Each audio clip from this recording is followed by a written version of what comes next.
Hey guys, so today I decided to do a little trip to the New York Botanical Gardens.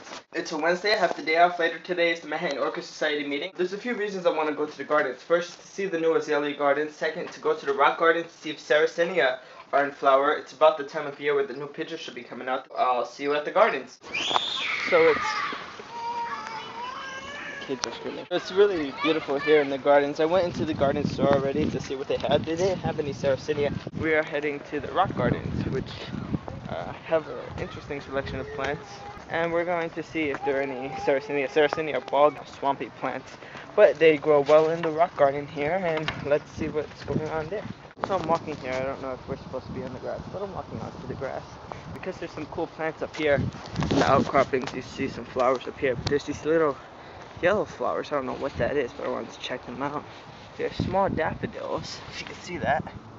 And if you compare it to the size of my hand is a lot bigger than daffodil. Not because it's closer, look. And that's pretty awesome. Now let's see if we can find the rock garden, which is why I came here, to find the rock garden. I'm not sure if I will find it. Oh, there it is. Kind of hidden in the background.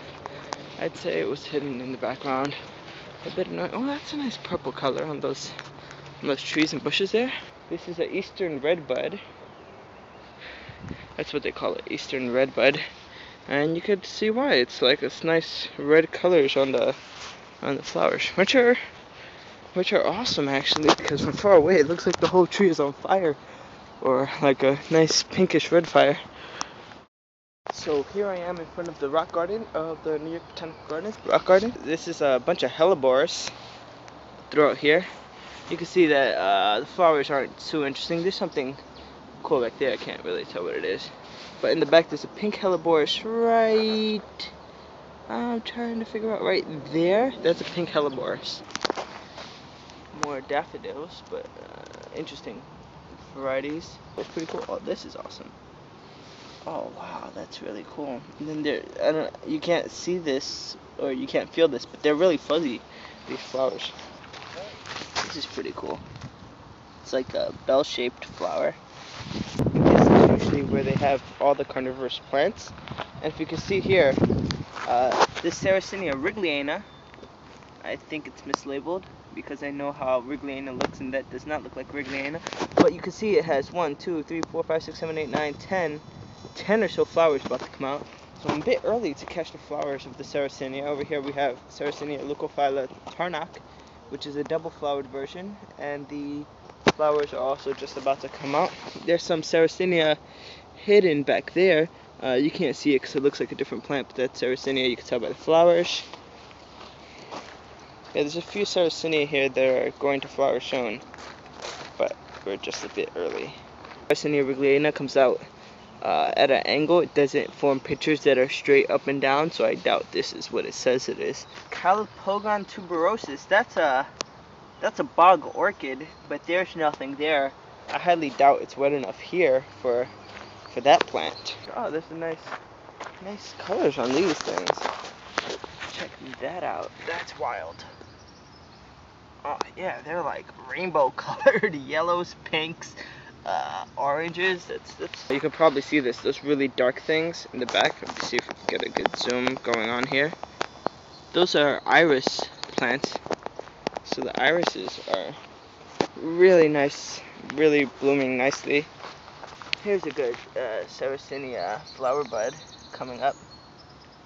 This plant actually looks really big. I mean, I bet that whole clump is probably one plant with a huge underground rhizome. Huge. I mean, we even have pieces coming out over here, the Sarracenia. They have more hellebore here, and these seed pods are developing quite nicely. So these are like the really light flowered colored version. And over here we have a really dark flowered color. So it's like a dark. And over here we have both, so you can compare white and dark hellebores. It's a bit past the prime of daffodils. Daffodils normally bloom early in the spring, but this is really cool because you can see different types. This is like white petals and the center is really orange.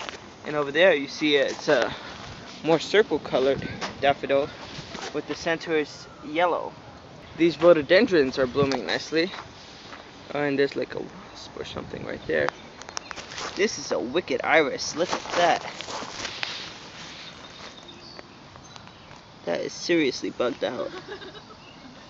We have another one blooming there. This is a really wicked flower. So we have here our peonies. They're really beautiful. Those are currently in bloom now at the Botanical Gardens. There's more peonies here. They're really big ones. These, if you can compare my hand to it, I mean that's a pretty big flower. Now for anyone who's interested in orchids, we have a Cypripedium here, a really cool Cypripedium, a terrestrial orchid, growing here in the New York Botanical Gardens in New York City, and in the Bronx, New York, and it's very, very beautiful. We have this lady slipper orchid. It's a Cypripedium. Cypripedium Michael is the name of this cultivar, and you can see there's some variation. This one, the lip has a lot of purple venation. This one, the lip has less purple venation. So I suppose it has something to do with the light, because this one seems to be less covered by trees, and you have this bush covering these, so they're more whiter. That's what I would think this has to do with. You could also note that there's pine needles on the floor. Pine needles are great for making the soil more acidic, and a lot of orchids and carnivorous plants like acidic soils. So that's a really beautiful beautiful hidden gem, I'd say, in the Botanical Garden. Is the Cypripedium growing in between these two bushes. It's a really beautiful thing. So these are Columbines, and they come in different shapes. This is also a Columbine, this white one here, but this bluish purple one is a beautiful color. You have another one down there. Here's another one that's pretty tall, actually. So if you compare it to my leg, it's a bit taller than my leg. Just comes right above it. And I don't like to do this, but let's put it up. That's how the flower looks. It's like a bluish purple color and stuff. And when I'm getting down low, oh my god, a chipmunk! Seems to be burrowing something down here, probably looking for nuts that it buried. Oh, I scared him off. Poor fella. Oh, check this out. This is nice prickly pear. You see by the size of my hand. I'm not gonna touch it, don't worry. By the size of my hand, it's a pretty big plant. It looks really cool. The name is Lilac Wonder, and it's pink and yellow. So it's a tulip with two different colors. What we have here is a pink version of the blue Columbine plant we saw a bit back there. And the pink one is looks almost exactly the same, but it's pink.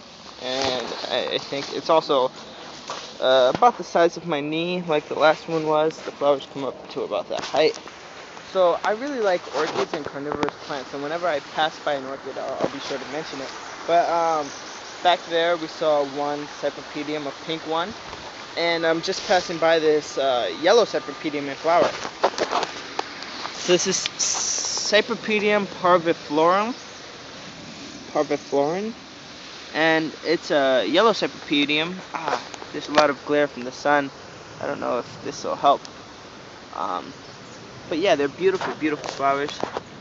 This one looks nice because there's not as much sun glare, and the petals sort of twist as they come off to the sides. The petal on top has these lines, which are really cool. Then the pouch or the lip is pure yellow, which is really nice. We have another tulip here, red and white tulip.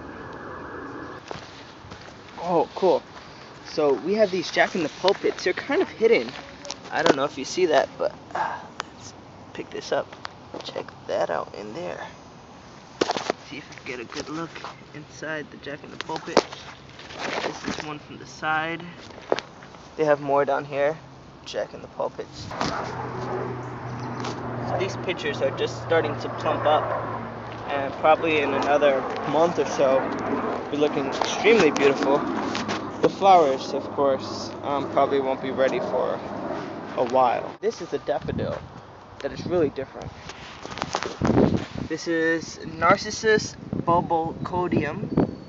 You can see the name there, and it's a daffodil basically, but it produces this interesting cone. The plants are really small, probably no more than 5 inches off the ground, I'd say. Tallest, maybe 3 inches off the ground. Okay, so I'm done looking at the rock garden, and they're supposed to have a native plant garden right here, but they've closed it off. I think they're doing renovations. And looks like they're doing some renovations.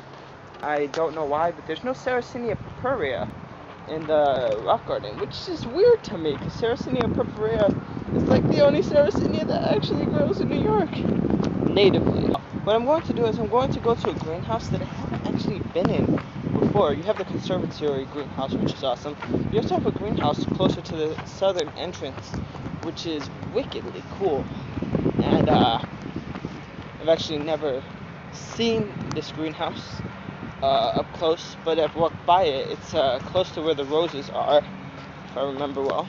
Close to the rose garden, if I remember well. And you know, I want to see it. I want to see what's in it and all that jazz. So let's have a look.